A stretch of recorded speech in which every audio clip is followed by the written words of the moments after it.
Ce matin, dans le cadre d'un événement tenu par la SCHL, la Société canadienne d'hypothèques et de logement, on apprenait, selon des taux non officiels qu'ils deviendront vraisemblablement en janvier 2020, que le taux de vacances pour la RMR de Montréal sera vraisemblablement de 1,3 %.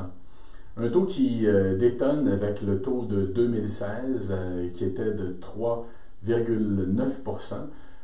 Donc, une différence importante avec 2016. Remarquons cependant que l'année dernière, encore une fois, ces taux qui seront confirmés en janvier 2020 risquent de démontrer que le taux de l'année 2019 était de 1,4 %, soit quand même très près du 1,3 %.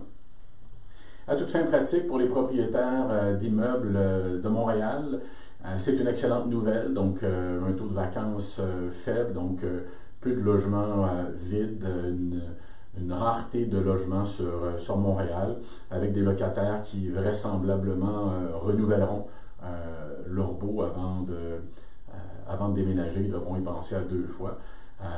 Ça a des avantages pour plusieurs. Remarquons que dans certains dossiers, ça peut être plus difficile, dans le cas notamment d'un locataire avec lequel on veut conclure une entente de résiliation parce qu'il convient peu ou pas à l'immeuble ou à ses voisins en cas de conflit, de bruit par exemple. Ça risque d'être difficile de négocier une entente avec lui. Il faut prévoir également des difficultés administratives, donc on aura certainement des listes d'attente, une surabondance d'appels et de courriels pour les logements qui seront alloués. Il faudra composer avec ça, en respect avec les dispositions légales qui visent notamment la discrimination.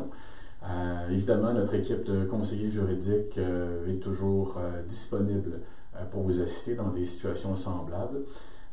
Remarquez que dans l'ensemble, ça demeure une excellente nouvelle, 1,3 %.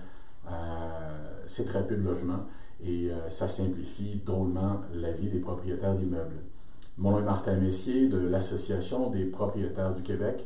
Je vous souhaite une excellente journée.